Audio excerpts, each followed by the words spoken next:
Start with what's going on right now in Ukraine, in Avdiivka. How do you see the battlefield right now, and what is the importance of Avdiivka for Russians? Well, I mean, what we're seeing right now throughout the entire line of contact is the collapse of the cohesion of the Ukrainian military to sustain a viable uh, battlefield presence. You know, they lack artillery ammunition, and they lack the ability to replace their lack of artillery ammunition with uh, an alternative, such as drones. On isolated areas of the battlefield, the Ukrainians have sought to, um, swarm drones and, to disrupt the Russian attack. Um, but the Russians have come up with a counter, which is basically to hunt down the drone operators. And right now, I think one of the most dangerous jobs in Ukraine is to be a drone operator because you're marked for death. Um, Without fire support, the Ukrainian infantry and armor is very vulnerable to Russian artillery fires, Russian drone strikes, and this is what we're seeing. The battle for Adviivka is an indicator of this. The Ukrainians were able to use artillery to disrupt Russia's attacks by not only striking troop concentrations, but also command and control facilities, logistics, but more importantly, to prevent the Russians from massing artillery fires, so that whatever artillery Russia brought up tended to get caught up in, counter battery artillery duels, things of that nature. Now that Ukraine has pretty much seen its artillery removed from the battlefield, Russia is able to mass artillery fires and bring around about extraordinary amount of destruction on Ukrainian forces. And the end result is Russia is making very dramatic gains. It looks as if the city of Adviivka is about to fall. And with it, thousands of Ukrainian soldiers will be killed, wounded, or captured. This will rip a very giant hole in the Ukrainian defenses, a hole that previously had been seen as an anchor, this impregnable fortress around which the Ukrainians could, anchor their defenses. Now that the fortress has fallen, the Ukrainians not only have lost this fortified position, but they've lost the troops, the tens of thousands of troops they had committed to this battle. And there's a hole in the line. There will be a hole in the line that the Russians will seek to exploit, and the Ukrainians won't have forces able to fill this hole. Whatever they throw in aren't going to be reserves from the rear area. There'll be forces stripped away from other fronts where they're desperately needed. And this just creates more opportunity for the Russians, who will continue to press forward on the attack. And the situation will just get worse for the Ukrainians because everywhere on the battlefield, they lack artillery support. Everywhere on the battlefield, the Russians are able to mass artillery fires and inflict tremendous casualties on the Ukrainians, casualties the Ukrainians can't replace. So it's the beginning of the end. We're looking at the total collapse of the Ukrainian army's ability to resist. Is the West willing or able to provide Ukraine with artillery? The answer is, twofold. Willing, apparently not. They're not doing anything. But even if they had the will, where are they going to get the ammunition? It just doesn't grow on trees. It has to be produced. And Europe has acknowledged that they were unable to generate the industrial capacity to produce ammunition, in the amounts needed by the Ukrainians. But even if they pass money today, for instance, the U.S. Congress kicks out money, um, this ammunition still has to be produced. It in some cases would require production lines to be built. We're talking about months before any ammunition could be flowing to Ukraine. It's questionable whether the Ukrainian military will still be able to exist in months' time. So they're suffering catastrophic losses on the battlefield, losses that can't be replaced. And there's no amount of money that can plug that hole. We've heard during this war, we've heard about the NATO's or the United States high-tech weapons being used in Ukraine that were not suitable for this kind of fight, this kind of war of attrition in Ukraine. Do you think in the US, the military industrial complex is thinking of modifying these kind of systems? First of all, I don't agree with this concept. I think a weapon system that's placed in the hands of personnel who are trained to use it and who have logistical sustainability, who have tactics and operations geared around the specifications of this equipment will do well in battle. I just have to, I believe that the United States Army, using the M1 tank, uh, would perform better than the Ukrainian army using the M1 tank. It's not about the tank, it's about the soldier, it's about the system, it's about the approach. Um, but the US Army would run into, similar problems, artillery support. Um, does the US Army have sufficient artillery systems capable to, um, match or, in the case of the need for victory, surpass those of Russia? And the answer is no. Can we sustain our brigades in combat for a meaningful period of time? The answer is no. It's not about the equipment. Um, I mean, we know that good soldiers with outdated equipment can do quite well. We saw this, in Israel's 1956, 1967, even 1973 wars against their Arab opponents. Um, Many of the Israeli reserve units that were sent into battle uh, were sent into battle with old tanks. Some of the tanks dating back to World War II. But through audacity, through good tactics, etc., Israel was able to prevail. Um, and so, if the Ukrainian army, had its act together, had highly trained troops, it doesn't matter that they don't have the newest tanks. Now, there is an argument to be made that since the Ukrainian military was trained on Soviet era equipment, that it would be best to give them Soviet era equipment. And I agree with that. One of the big problems here is that we're giving them equipment that they can't maintain, that they aren't familiar with. They don't know how to use, they don't know its characteristics, they don't have maintenance sustainability. Um, but again, that's not the equipment's fault. That's the Ukrainian soldiers' fault. They're just not able to receive this equipment and use this equipment effectively. When it comes to the Patriot systems and S-300, which is much older than Patriot systems, how do you compare these two kind of systems that were so crucial in this battle in Ukraine? Again, it comes down to troops. I mean, the Patriot system, first of all, isn't as good as everybody makes it out to be. Um, it's based upon a flawed concept of automated engagement, um, that dates back to the safeguard system of the 1970s. We took a strategic defense system, the concepts, and we tried to create this tactical system that didn't work. When we've been struggling with it since the beginning. In 1991, during the Gulf War, we saw the Patriot was not effective in intercepting Iraqi modified Scud missiles. We've seen in Saudi Arabia the Patriot not being able to defend strategic locations, and we see in Ukraine that the Patriot just isn't the magic system everybody makes it out to be. Um, so, we have that. The S-300 is a tested system, but it's an old system. It's one that the Russians are very familiar with. What I can say is that the problems faced by these two systems um, isn't necessarily a failure of the system, but the fact that the Russians just happen to be very good at suppressing enemy air defense, and they've come up with the appropriate tactics to overwhelm Ukraine's air defense because Ukraine has other systems, the IRIS-T, the NASAMS. Um, None of these systems are working. None of these systems are keeping the Russians from dominating the skies over Ukraine. When it comes to the production of ammunitions, what's the problem that they cannot produce at the same level that Russia does today? Problem is greed. Look, the United States has the ability to create modern production facilities, and we have the ability to generate large quantities of ammunition. That's not the problem. The problem is that that's very expensive, and the defense industries don't want to engage in activities that minimize their profit margin. They have a way of doing business today that is geared exclusively to making money for their shareholders. And they don't want to deviate from that.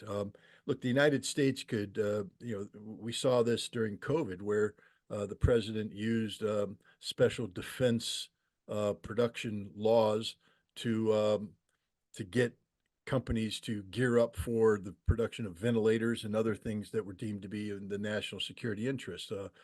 The president hasn't used any of those powers when it comes to producing artillery ammunition. Um, they've put out bids, they've made requests, but the defense industries themselves are saying, we need contracts of a certain size, a certain duration. We're not going to go out and put up a new production line just to crank out 1 million rounds and then have to shut it down because the war in Ukraine was over. And the U.S. government's not willing to make that commitment. So the end result is the defense industries refuse to do that which is necessary to increase artillery shell production, et cetera. We go to Russia, and what we see is that the Russian government makes a determination that they need defense industry geared up, and because the defense industry is largely under state control, they do operate under a concept called joint stock companies, and so there is a civilian commercial element. But when it comes to the defense industry, they're responsible to the defense minister and the ministries, of defense industry, and they're held to account. They produce that which is needed in the interest of national security. They're not worried about the bottom line. They're not worried about stockholders, shareholders. They're worried about getting the material to the Russian military of time of a certain quality and in a certain time frame. Two totally different approaches. We know about these tensions that are getting worse between Zelensky and Zelensky. Recently, Victoria Nuland was there in Kiev, and how much of this visit was about this conflict between Zelensky and Zelensky, and how much of it was about the next step in this conflict in Ukraine, how they gonna respond to Russia, what would be the next step? Well, I think they're one and the same. First of all, the issue of Zelensky apparently has been resolved. In the last hour, it appears that Zelensky has, in fact, relieved Zelensky and replaced him with another Ukrainian general. Um, and so the implication in that is that um, a solution was found to where Zelensky would step aside, that he wouldn't oppose the resignation, he wouldn't, you know, have the potential of launching a military coup to remove Zelensky from power. It also means that Zelensky and the new military leadership and the new civilian leadership, because my understanding is that Zelensky's departure is not a one of, that there will be other people within the Ukrainian government that will be asked to step aside. Um, that they have a common strategy that they can agree upon. I think Zelensky was saying that you must have confidence in victory, and that he says that Zelensky had lost confidence in victory. Um, so he's surrounding himself with people that share, his policy positions, which lend themselves towards, an aggressive posture, um, non-submissive posture, but it's a posture that's predicated upon continued support by the United States and Europe. And right now, especially in the United States, that support isn't forthcoming. But I think Victoria Nuland's visit was designed to ensure that Ukraine didn't devolve in a way that ended the pretense of Ukraine being a democracy. You see, civil military relations is very important in a democracy. When a civilian leader says something or gives an order to the military leader has to obey, especially when they're told to step aside. Zelensky disobeyed. He was told to step aside and he refused to do so. And so if Zelensky had pushed this issue, the potential of a coup d'etat existed. So I think Victoria Nuland's job was to come in and try to navigate a solution that would not result in a military coup, and that would result in Zelensky being able to consolidate power amongst people who shared his vision on how this war should be conducted. Is Odessa still on the table to be saved for the Ukrainians? No, I don't believe so. I think the decision has been made in Russia that Odessa, Mykolaiv, Dnipropetrovsk, and Kharkov will be removed from Ukrainian control and placed under Russian control. Whether this is permanent or part of a buffer zone might be up for negotiation, any post-conflict discussion. But no, Ukraine will be defeated. They will be demilitarized. They will be denazified, and Russia, I believe, is going to take control of the territories that it it believes constitute part of historic Russia, and that includes Odessa, Mykolaiv, Dnipropetrovsk, Kharkov, in addition to Crimea, Kherson, Zaporizhia, Donetsk, and Lugansk. With what we've seen so far, in your opinion, if that happens, what would be the situation of the western part of Ukraine? We know that we have various ethnicities in that part, Romanians, Hungarians. How do you see the future of the western part of Ukraine if it ends up to be a landlocked? I think Russia has to be careful not to win the war, but lose the war. And what I mean by that is the whole purpose of this special military operation was to make sure that there was a neutral Ukraine, that NATO couldn't use Ukraine as a springboard against Russia, etc. Um, and also to create the conditions for a new European security framework discussion with Europe and the United States.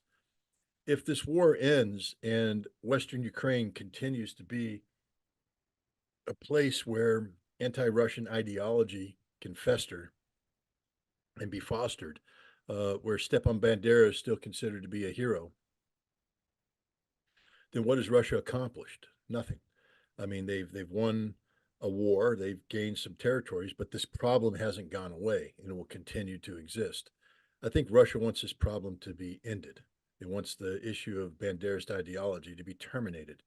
And so this is going to require not allowing Western Ukraine to fall under the sovereign control of other nations, but for Russia to ensure that Western Ukraine is purged of all of its Banderist leanings, and you know and cleanse it of this infection. And then afterwards, to incorporate this cleansed Western Ukraine into whatever Ukrainian rump state still exists after the conflict.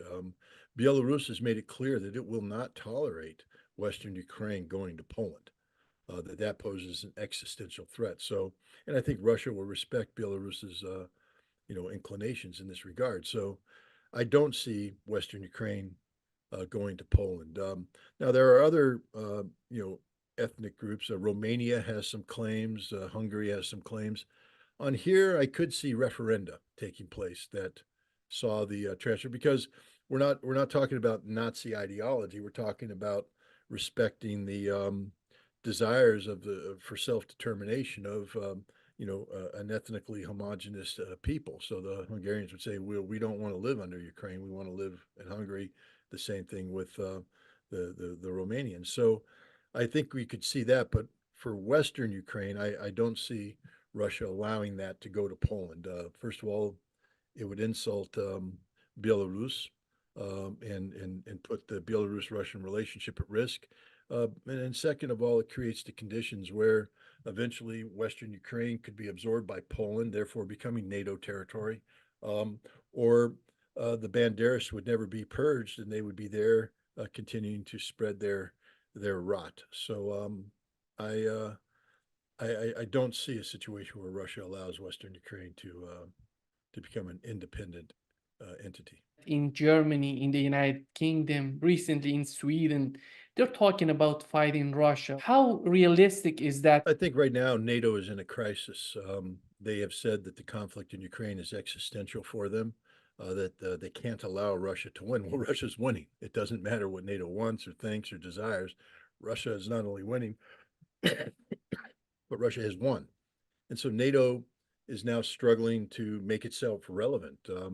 And it can only do that by postulating scenarios where there will be conflict with Russia, because only by postulating those scenarios can they argue for the increase in defense spending that would be necessary to rebuild the alliance militarily. Um, the the good news is that every single one of the NATO war narratives involves Russia attacking NATO, and Russia is not going to attack NATO. But what NATO needs to realize is, regardless of whether it's a Russian attack or a NATO attack or whatever, a war with Russia will not be anything like the conflict that we see in Ukraine. I mean, right now, NATO is under the impression that that's the war they'll be fighting. That's why they're talking about, a 300,000 person rapid response force, rearming, re-equipping, etc. They're doing this large exercise this summer. So, but the war between Russia and NATO won't be fought by conventional means. It'll be fought using nuclear weapons. And not General Medvedev, Dmitry Medvedev, the former prime minister and former president of Russia, currently deputy head of the Russian National Security Council, has said that if there's a war with NATO, basically Russia will use nuclear weapons and destroy NATO, destroy everything about it, destroy every city. That's the reality of a Russian-NATO conflict. The good news again is that NATO's war rhetoric is predicated upon a Russian attack against NATO that will never come. So it's basically loud words. But the problem is if NATO continues to not only posture rhetorically about the potential of conflict, but begins to actively prepare for potential of conflict, um, you know, you could create a scenario where one mistake, one miscalculation leads to the initiation of action that then uh, results in a war that nobody wanted, nobody was looking for, but now is here, and now everybody dies. So that's the danger, and I think the world needs to wake up. Not just Ukraine, not just Europe, not just Russia, not just the United States, but the world. That what NATO is doing is grossly irresponsible and putting the entire world at risk. And maybe international pressure could be put on NATO so that it stops talking about the need to expand its military capacity and instead starts talking about, what it takes to create a new European security framework where Russia, NATO, Russia, and Europe can live side by side in peace. Many people are arguing that if NATO goes to war with Russia, they're gonna smash Russia because they're comparing GDP of these countries, the size of military, the weapons, the manpower they have. Well, first of all, again, if NATO and Russia fight, understand it doesn't matter how much conventional power you have. It's going to be a nuclear war, so you're all going to die. And NATO has no has no meaningful nuclear capacity. They rely on the United States, to a lesser extent, France and Great Britain. So it's a stupid argument to begin with, a stupid conversation to begin with. But it's there. I recognize that. But let's just look at the fallacy of this. NATO is not a singularity. It's not a homogeneous singularity. What I mean by that is, in the United States, I can take a division from Washington State and move it to Georgia and then move it on to Europe, because America is a singularity. Um, how many Spanish divisions are there, and how many of those divisions are earmarked to fight in Poland? First answer is, I don't know. We'd have to look it up. But the second answer is easy: zero. So let's take Spain out of the equation in any potential future conflict with Russia. There won't be any Spanish forces in Poland. How about Portuguese forces? Nope, none of them either. How about Italians? Nope. How about the Turks? Nope. How about the Greeks? No. Do you see what I'm saying? It doesn't matter how many nations are in NATO. NATO is incapable of harnessing the totality of this military potential into a singularity capable of standing up to Russia. If Russia and NATO were to get engaged in a ground combat, it would be either in northern Europe with Poland, the Baltic states, backed up to a lesser extent by the United States, very small British contingent, very small French contingent, um, you know, and maybe some German troops. But there won't be any Italians, there won't be any Spanish, there won't be any Portuguese, there won't be any Turks or Greeks, just those forces. And those nations all have broken militaries that are incapable of generating militarily significant forces. So that's right. Now let's say we fight against the fights now in Moldova and in Romania. So you have the Romanian army. You may get some Bulgarians, probably not, but maybe some. You get some Americans, and that's it. The rest of NATO is not going to deploy to Romania. So, what are we talking about here? It's NATO's power exists only on paper. It's not this. It's not like there's a single NATO military. The military is made up of a bunch of constituent states, each one of whom, um, have their own commitments. You can't look at the Spanish military and say, oh, because they have 500,000 troops, they can send 500,000 troops to Poland. They have other commitments. They have other national security requirements. So even if they were able to deploy people to Poland, I would imagine they could only generate a couple thousand. That's not game-changing numbers. So the people that talk about NATO being this unbeatable force just don't know what they're talking about. Putin and Lavrov, they're thinking of negotiations. They were always talking about negotiations to solve the situation, the problem in Ukraine. But in order to have that, we need somebody in the United States, in Washington, who's willing to do that. Well, I think it's pretty arrogant to think that the United States is going to play a role in negotiating an outcome to this conflict.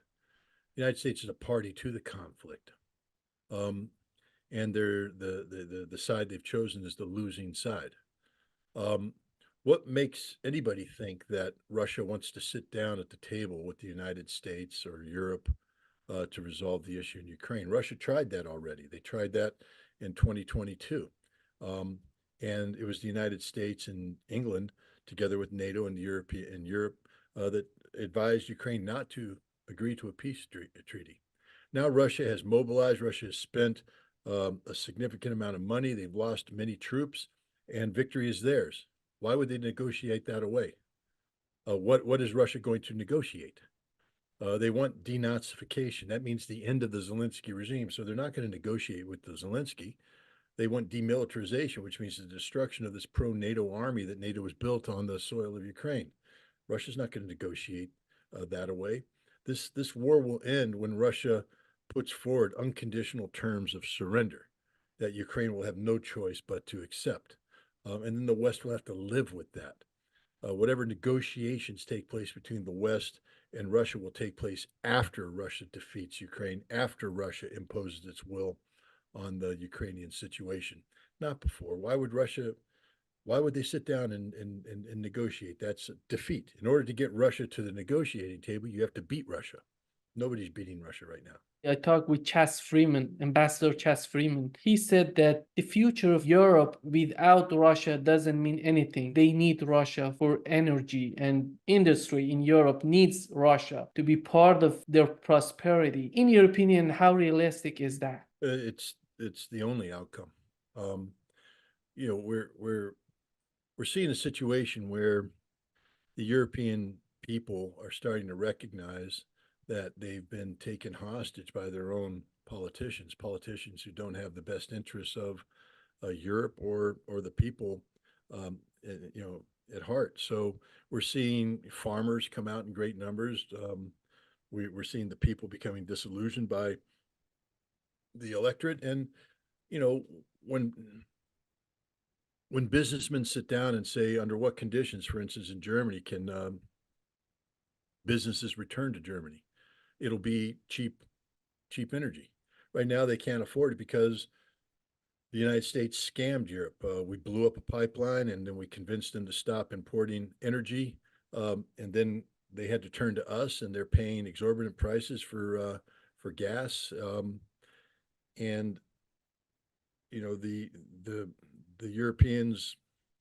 That's not sustainable. I think the Europeans will make a decision down the road that there needs to be a new European security framework that allows them to peacefully coexist with Russia.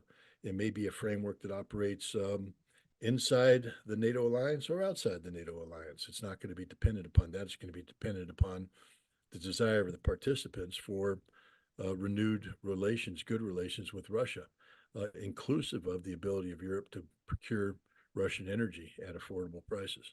Scott, when you look at Germany, we know that the Green Party is not in a good shape right now. An alternative for this party would be AfD, that is getting a stronger alternative for Germany, for Deutschland. The leader of this party was talking about Dexit, that comes from Brexit. When it comes to the problems that they're dealing with right now, how serious is this kind of mindset? I would imagine that's still a minority position because Germany has played such an important role in the creation of the European Union, and the German economy is at the center of the euro economy. Um, I before Germany divorces itself from Europe, I think that Germany would seek you know, a rethinking about NATO and the role that NATO plays and the role that Germany plays in NATO, um, as a way of strengthening Europe, because I think there's a growing recognition inside Germany that NATO actually is being used by the United States to tear Europe apart, to weaken Europe. And so I think the first thing that would happen would be for Germany to turn its back on NATO before Germany turns its back on the European Union, because that would require Germany to go alone.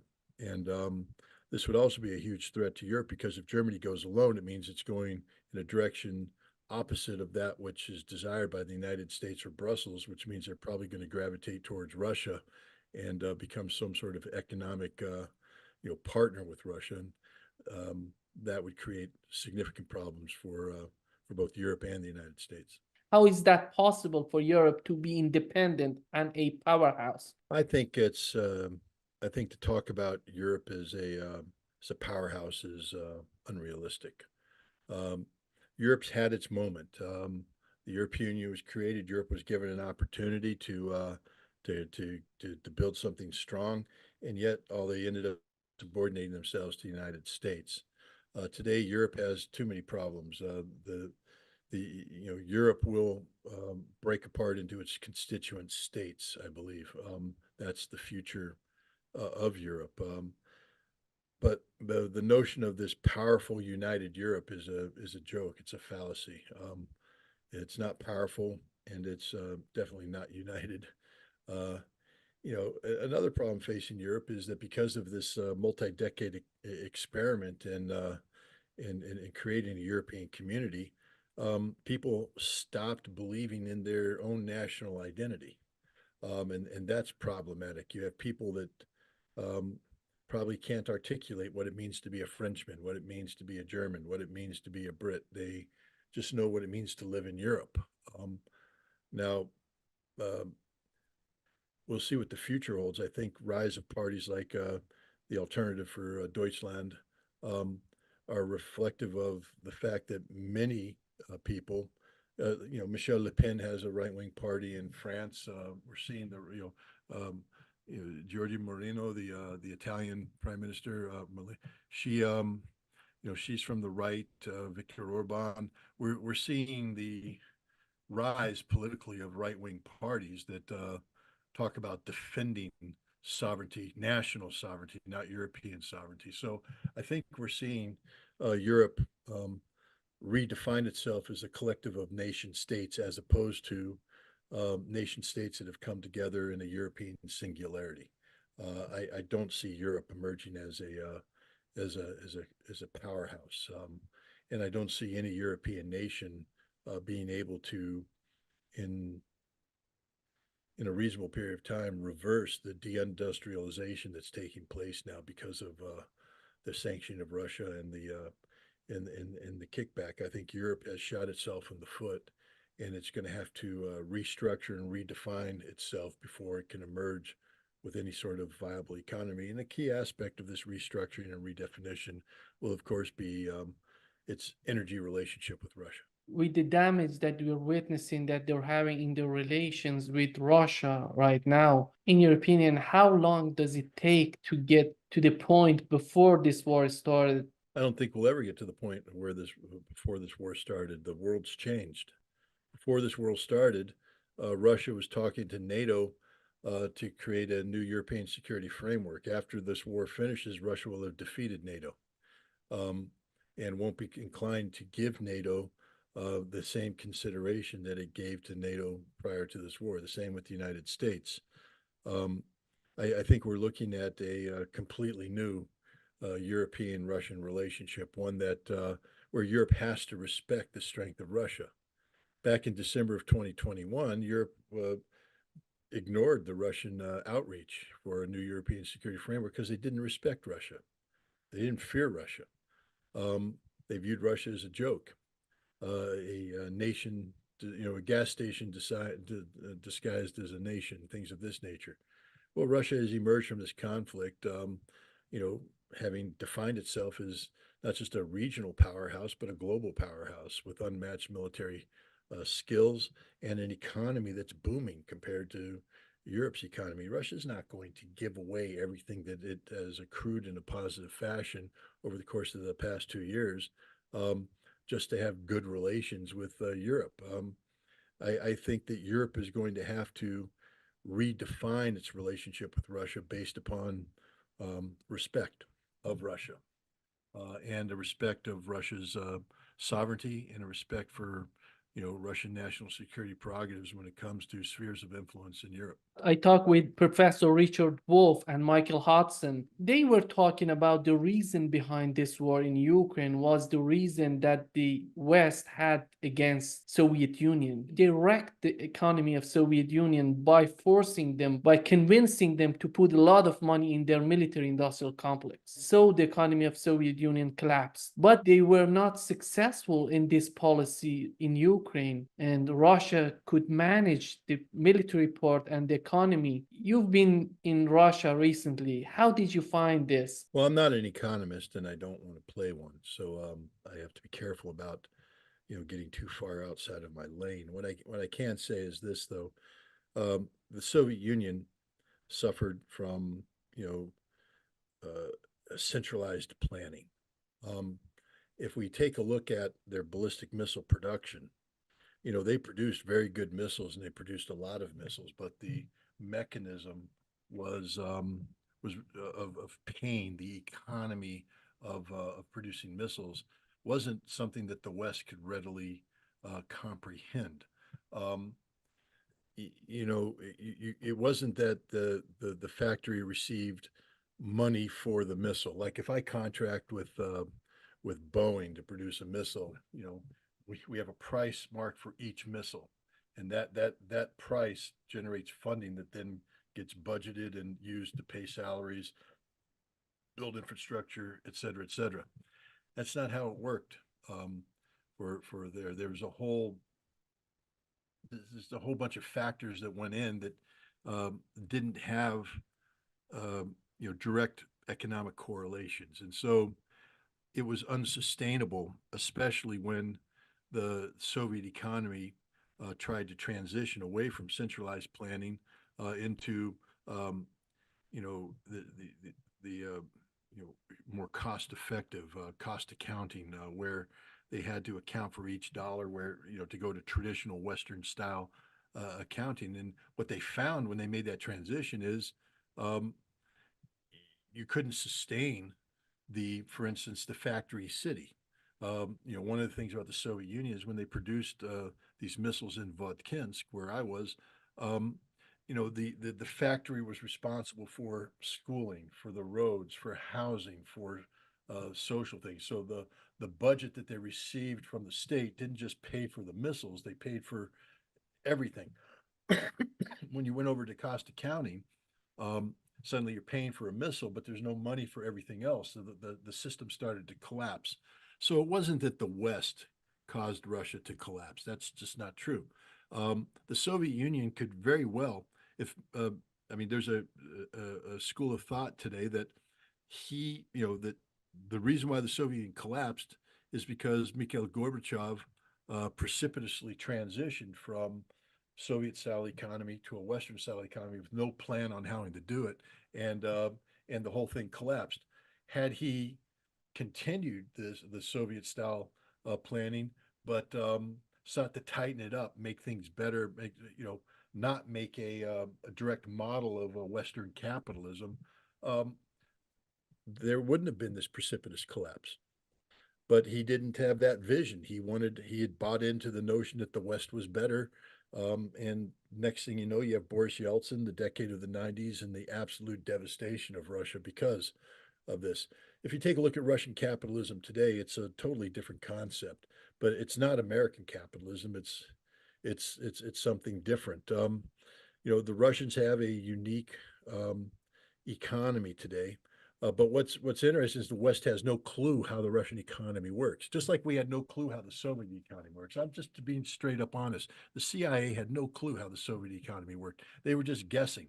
This is why people like Jeffrey Sachs, who went into Russia in the 1990s, couldn't grasp, what he was trying to fix, because he was coming in with a Western economic planning model that did not translate into the reality of Russia. Russia has emerged from the 1990s. They had to deal with some new artificialities. The rise of an oligarch class that didn't exist during Soviet times had to be factored in. But the saving grace is that when the West sanctioned Russia in 2022, there was a full force, and it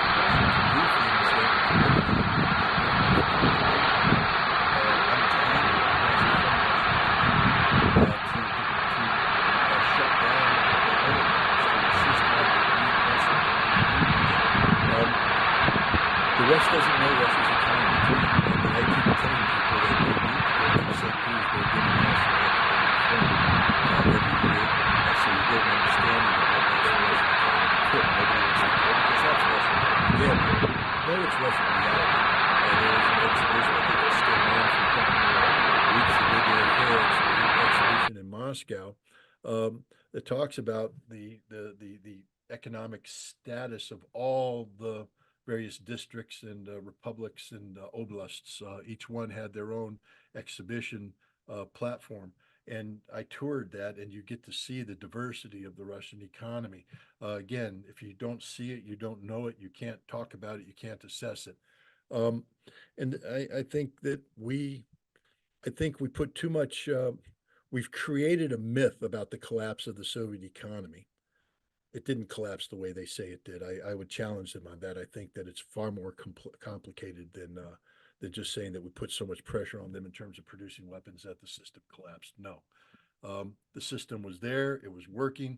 It wasn't firing on all cylinders. The problem was trying to transition that system to Western-style capitalism. That's where the collapse took place, not because we put too much pressure on Russia. And today, the notion that we could pressure Russia. How do you pressure a system that you don't understand? I mean, what points of pressure are you going to push? You know, it makes no sense. We're going to sanction the Russian economy. One of the reasons why sanctions have failed is because they don't know what they're doing. They don't know the Russian economy. They don't know how it functions. They have artificial expectations about, you know, if we cause effect relations, if we do this, this will happen. Well, we did this, that didn't happen, but it backfired on us. I would say that most economists today don't have a clue what the reality of the Russian economy is. I don't have a complete picture of it, but my host that takes me to Russia is a Russian economist. And he spent a lot of time introducing me to the reality of the Russian economy, not just in Moscow, St. Petersburg, but throughout in Novosibirsk, in Irkutsk, Ekaterinburg, Izhevsk, Kazan. And you see the reality, the complexity, the diversity of this Russian economy. You know, there are weaknesses, there are strengths, but my point is we in the West don't understand it because we've divorced ourselves from Russia. We study Russia from afar through a filter that's defined by Western academics who are inherently opposed to Russia, therefore paint everything that happens in Russia in a negative light. Russia is a far stronger economy today than even the IMF, which is supposed to be very good at global economy. They can't get it right. They set a number for the Russian economy for economic growth. They came back and said, well, we got to increase it because they don't understand what's happening. They don't understand what's happening. So I think it's too simple to say, you know, we did X for the Soviet Union, this happened, but when we tried to do it with Russia, it didn't happen. You can't make those correlations. Two totally different economic problems, but both united by the fact that the West had no clue what was really going on inside either the Soviet economy or the Russian economy today. How do they feel about these new oblasts of the eastern part of Ukraine? Do they really think that they are part of Russia? I'm talking about the public in Russia. There's no doubt in their minds that they're part of Russia. There's no debate, there's no discussion, there's no dialogue. They are Russia, and Russia views them as Russia.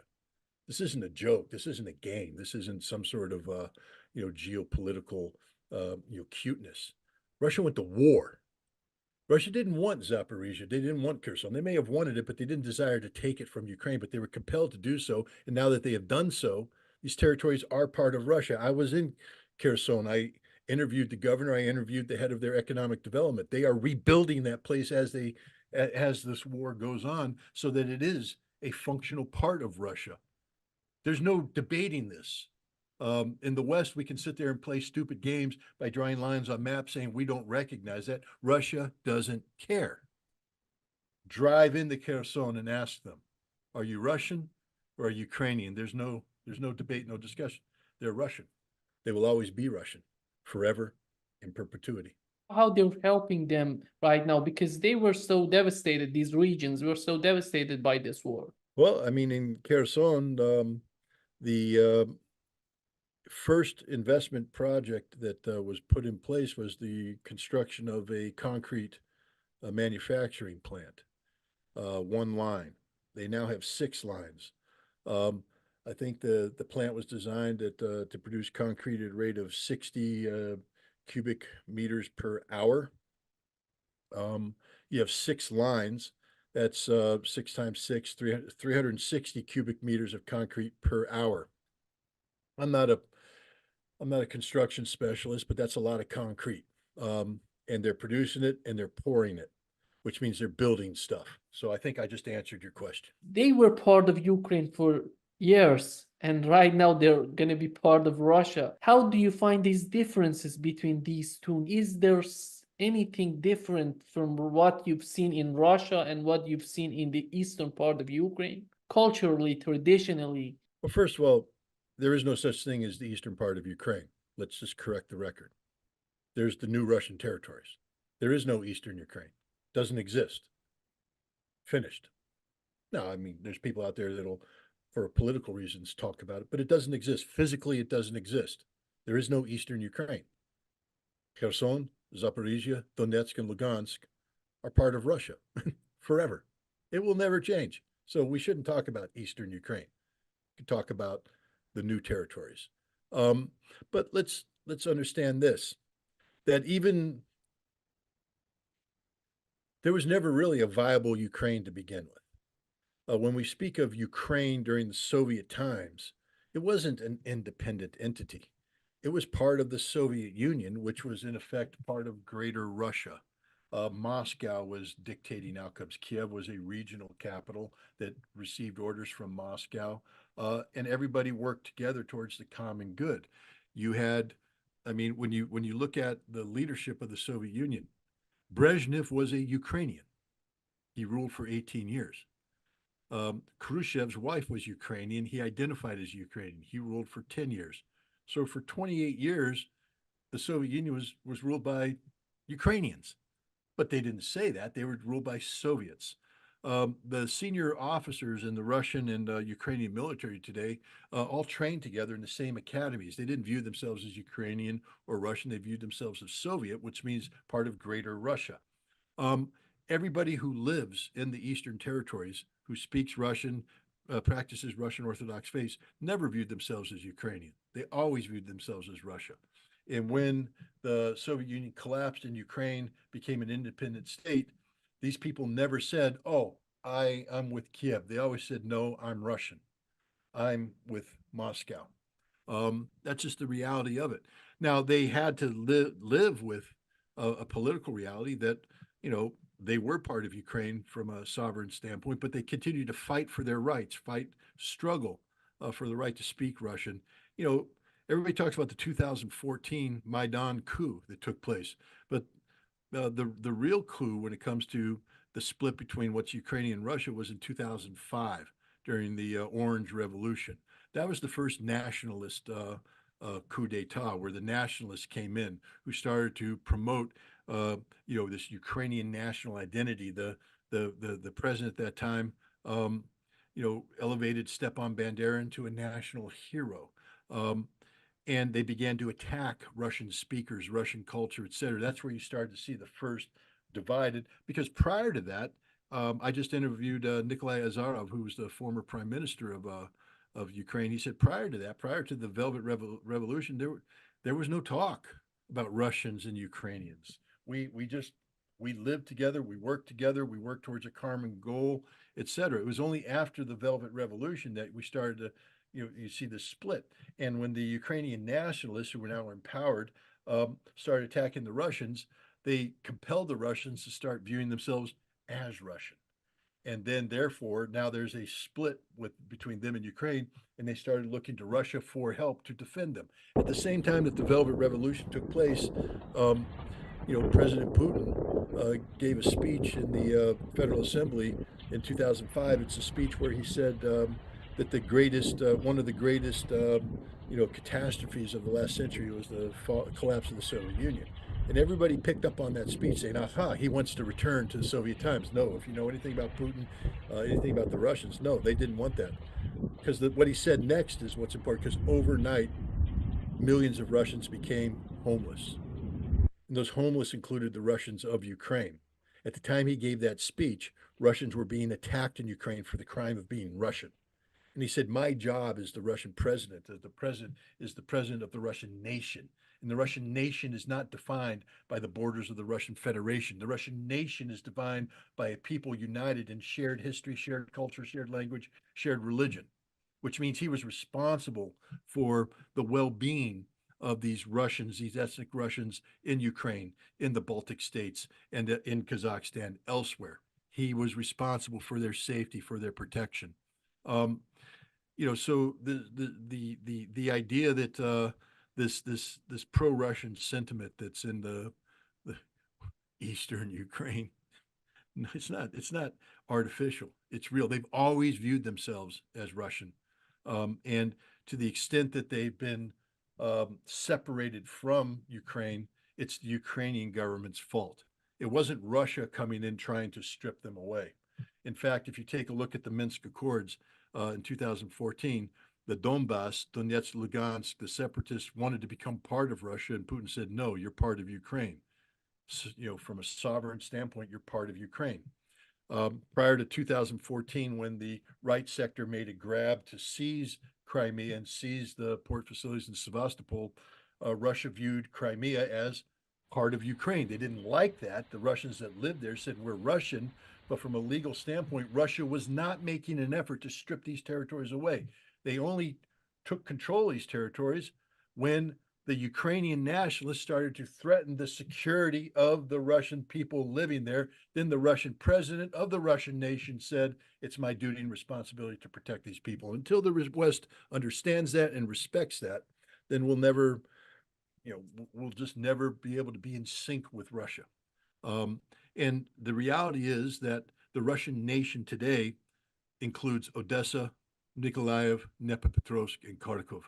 And you probably call that Eastern Ukraine today because that's the easternmost part, but it won't be Eastern Ukraine much longer. It will be part of the new Russian territories because this war, I don't believe, will end until those territories are incorporated into Russia as well. I think the picture that you've just drawn for us totally describes why Russia calls it special military operation, because it's not anything like what we've seen in Gaza. I know it's a meme because but it showed a photograph of Kiev today and compared it to a photograph of Gaza. And they said, "This is Kiev at war. This is Gaza at war." Now, you can replace Kiev with the photograph of Bakhmut, a photograph of Mariupol, a photograph of Avdiivka, and you'll see totally destroyed cities. So it's sort of too cute to be true. But the point is, Kiev is the capital of Ukraine, and it functions today as if there wasn't a war. Yes, every once in a while electric power goes out, but the notion that you can have a functioning parliament, that you can have a president unscathed, you can have foreign leaders hostile to Russia's interests traveling freely to Kiev and walking around and seeing things is absurd. If this was a war, Kiev would be flattened. And that's the reality. It is a special military operation. Russia is waging this conflict in a manner that is totally different from war, because Russia knows that one day this war will end and that it will have to deal with what's left. And it would rather deal with a Ukraine that could be rapidly reconstituted as a viable nation state with infrastructure that functioned, as opposed to a totally devastated nation that becomes a burden to Russia going forward. Germany and Japan signed a military pact to contain China. What's the reason behind this, in your opinion? Well, I think it's primarily involved in the sharing of defense technology and things of that nature. Germany can't deploy troops. They can deploy, a reinforced battalion to Lithuania. They're talking about expanding that to a brigade, but that's going to create a crisis within the German military in terms of sustainability. What German forces are going to go to the aid of Japan? None. Zero. What Japanese forces are going to come to the aid of Germany? None. Zero. It's a meaningless document. It's a political document. It's a document to make up for the fact that at the last NATO summit, France vetoed the notion of NATO setting up an office in Japan. So what Germany's doing is recognizing that while NATO can't be in Japan, that it will enter into relations so that it can be shown that NATO and Japan, through the German action, are cooperating with each other. But if Japan gets dragged into an American conflict with China over Taiwan, Germany will not be coming to the assistance of Japan. When you look at this kind of actions together with the tensions that we're witnessing in Taiwan, the United States and United Kingdom were asking China to help them to talk with Iranians. When you look at all these equations, what's the logic behind this? What I see is incompetence, and what I see is a Biden administration that's reacting to global events, not being proactive. Um, we have a China policy. The policy deals with um, economically isolating or weakening China, and also strengthening our ties with Taiwan um, uh, to facilitate eventual independence of Taiwan. Even though we claim that we support a one China policy, we don't. Um, so we have these policies. We're confronted with certain realities, like we don't have sufficient force to recapture the 12 dash line or 9 dash line, the islands in the South Pacific. We're not able to sustain a military presence in the Strait of Taiwan.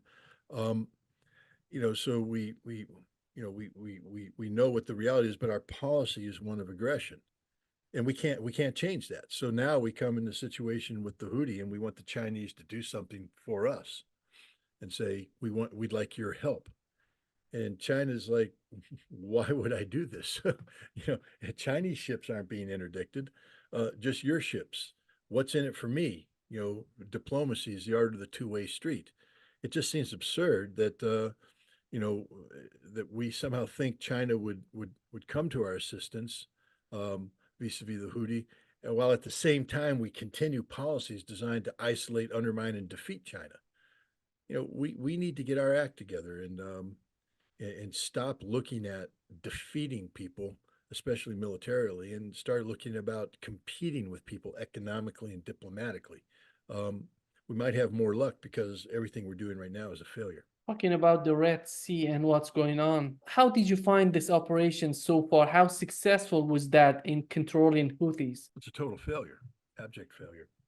The purpose is to establish deterrence so that the Houthi will be deterred from continuing their action. Well, they haven't been deterred.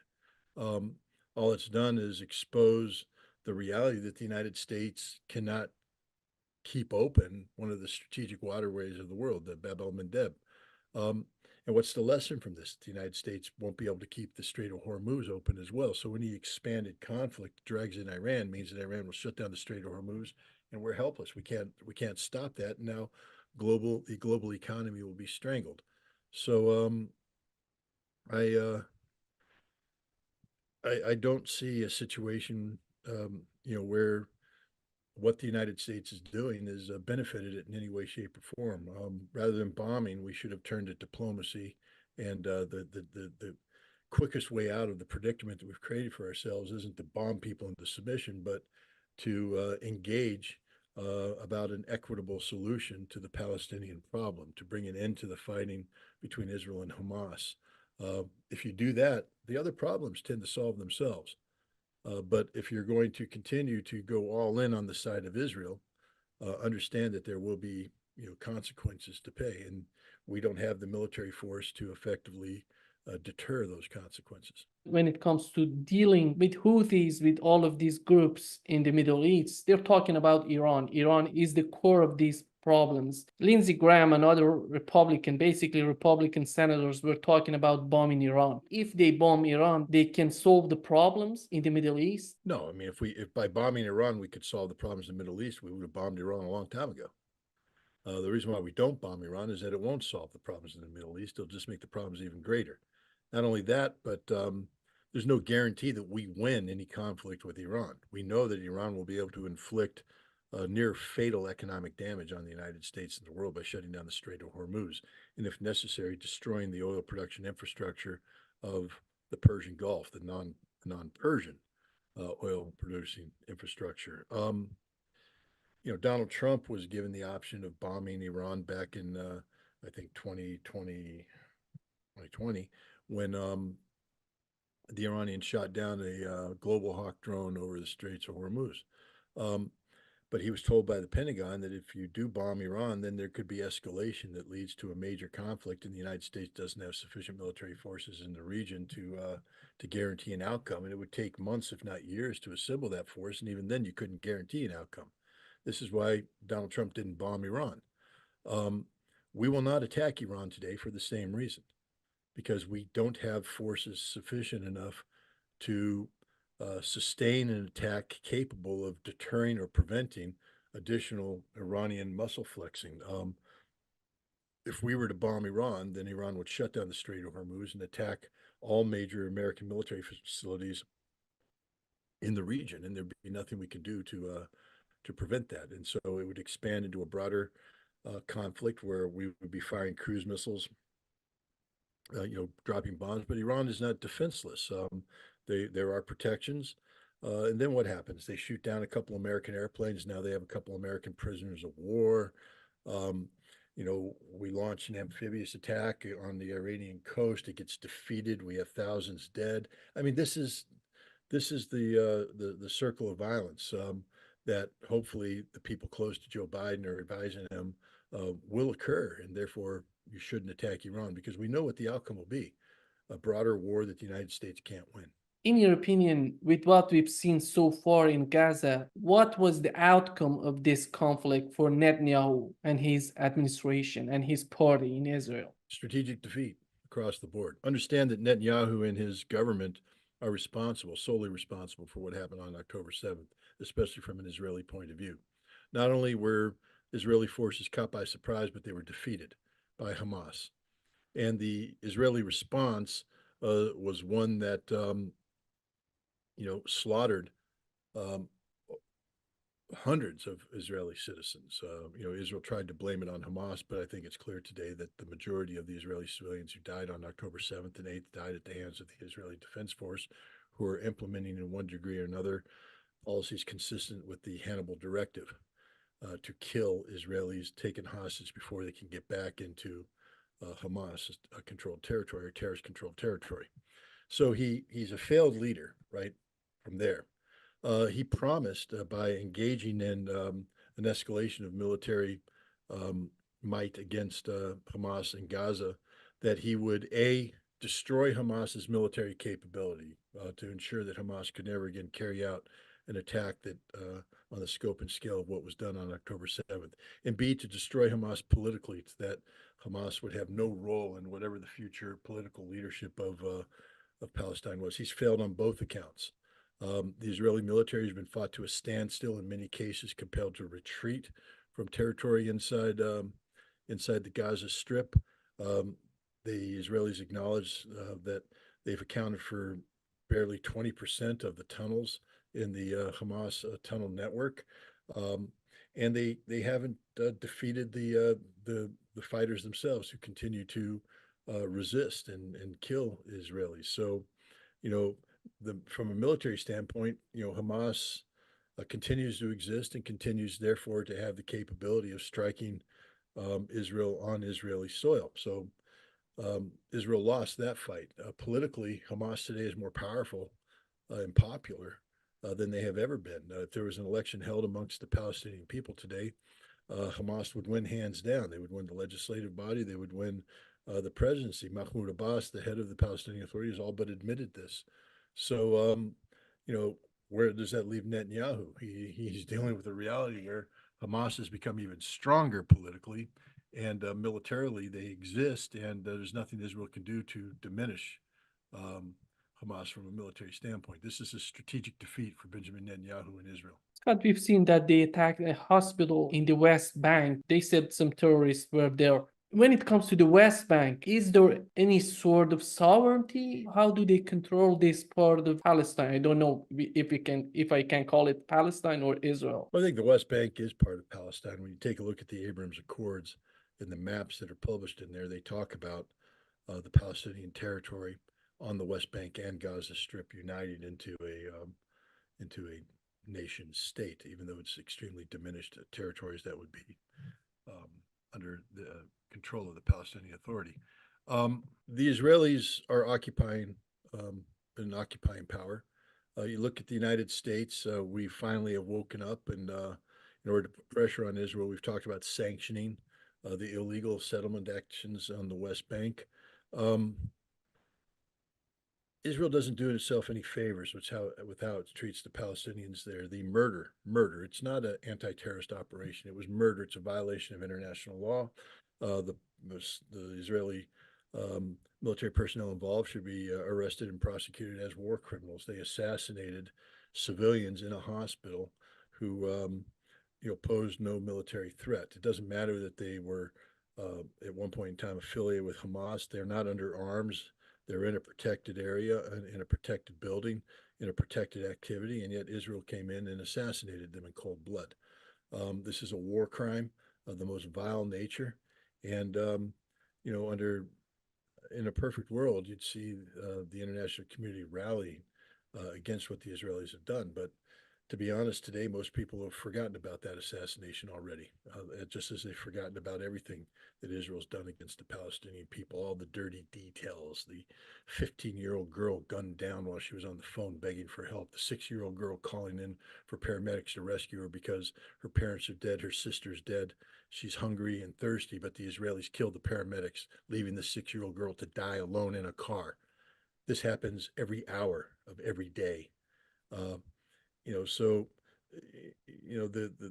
the international community has turned a blind eye to what the Israelis have done, not just in the West Bank but in Gaza, and Israel will be condemned by this. Taking into account the military operation of Israelis in Gaza and the decision of International Criminal Court and the situation of Biden in the United States, considering the upcoming election 2024, which he's losing the voters because of the conflict in Gaza. Are we getting to the point that we're going to have some sort of ceasefire in Gaza? Well, I think we're getting to that point. We're not there yet because Benjamin Netanyahu remains in power. I think there's widespread agreement that if there's a ceasefire, then that's the end of Benjamin Netanyahu politically. And so the question isn't about a ceasefire. The question is about Benjamin Netanyahu. When will he go? Under what conditions? Because that's the solution. How do you see the picture of Middle East changing during the conflict in Ukraine and right now the conflict in Gaza? I think Washington would like to keep the Ukrainian conflict and the Palestinian conflict separate and not allow things to get mixed. But overall, what we're looking at are two situations where the United States um, is not successfully able to leverage its economic and military power, its diplomatic influence into victory. Um, Russia is winning and will win in Ukraine. There's nothing the United States can do to stop that. And not just Hamas is defeating Israel, but the axis of resistance, the Iranian-led um, partnership with Hezbollah, with Syria, with Iraq, with Yemen, um, is emerging as one of the, as the major power in the region. Hamas has defeated Israel. Israel no longer has this aura of invincibility. Um, and the United States has to deal with that. We, have initiated bombing actions against the Houthi to deter the Houthi from shutting down the Bab el-Mandeb Straits to no effect. The Houthi shrug it off. They don't care. We've bombed Syrian and Iraqi militias, pro-Iranian militias. But in doing so, we violated sovereignty in Iraq to the extent that the Iraqi people are today demonstrating, hundreds of thousands surrounding the American embassy in Baghdad, demanding that the Americans leave. We are in a very weak position. Plan A is not working, and there is no plan B. So I think what we're going to watch unfold before us in real time is the strategic defeat of the United States in Europe and in the Middle East. When you look at Biden and his position right now, he's much hurting from the war in Ukraine or the conflict in Gaza. I think of the two foreign policy questions, it's the situation in Gaza that's hurting him the most. He is a man who has been bought and paid for by the Israeli lobbies. Um, and yet he's in a situation that if he pursues policy that will be supported by the Israeli lobbies, he will probably lose uh, critical voters in critical states. It's already uh, almost a certainty that the Arab American community in Michigan will not support Joe Biden. and Michigan is one of the states that he has to win if he is going to stay in power. And we're going to see a cascading effect like that about the situation in Gaza, especially if the United States continues to endorse ongoing Israeli genocide. On the issue of Ukraine, I think the mainstream media has become accustomed to the reality that Ukraine is going to lose this war, and they're publishing stories which are conditioning the American public to accept the inevitability of this outcome. So I don't think it matters going forward what's happening in Ukraine, unless President Biden seeks to put his presidency on the line and insist that the Congress pass this $60+ billion loan package. If he commits to this in a very aggressive manner, he may get the money, but then he'll lose even worse, because the fact of the matter is, right now, Ukraine not having the money provides a very convenient excuse for those who are trying to, get their head around the fact that Ukraine is getting whipped on the battlefront. Say, oh, America didn't provide the money, America abandoned them, etc. Well, in America, we don't care. We don't care what the world thinks. If we did, we wouldn't have left Afghanistan. You know, so we're not worried about the consequences of Ukraine being defeated. Um, what we're worried about is the consequences of sending money to Ukraine while there's an unresolved border dispute, where Americans will start to say, "Why are you funding other nations' security but ignoring our own?" And I think that's the direction that this debate will be heading. If Trump wins, what does it mean for Ukraine and for Gaza? Well, remember, to say if Trump wins, you're talking about a November election and a January inauguration, January 2025. There won't be a Ukraine then. It won't exist, so it doesn't matter. Trump is not a factor here in this conflict, nor is a factor in the Gaza conflict, because that conflict will be uh, over there. Benjamin Netanyahu can't hold on for very much longer. He's in a very precarious situation, and he's going to have to yield the prime ministership to a successor who can look for a solution. Um, and so, Trump's irrelevant. I think, when he becomes president, these two issues will have been resolved. He'll have to deal with the aftermath, with the consequences of these. And there, I think we know that Trump is very pro-Israel. So I think, it would be interesting to see how Trump deals with a two-state solution. But Benjamin Netanyahu won't be in power by that time. Whoever's in power maybe will have taken a more moderate position on two states. So we'll see. On Ukraine, Trump has made it clear that you know he doesn't support the bottomless pit that NATO wants to be in when it comes to U.S. taxpayer dollars. That he doesn't see the need to create a NATO capable of confronting Russia militarily.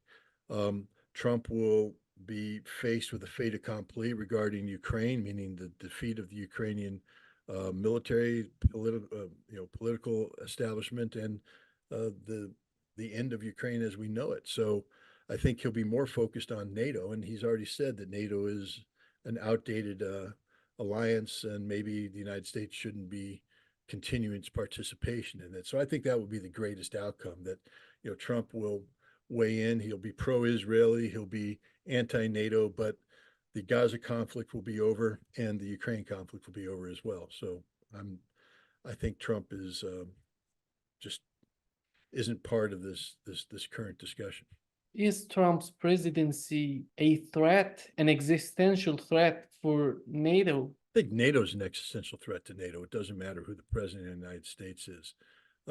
Trump has certain inclinations that are anti-NATO in nature, but remember, he's also schizophrenic on this issue. On the one hand, he speaks of NATO not pulling its weight. On the other hand, he brags about how he got NATO to invest more militarily. So, you know, it's not like we know which direction Trump is going to go when it comes to when it comes to NATO.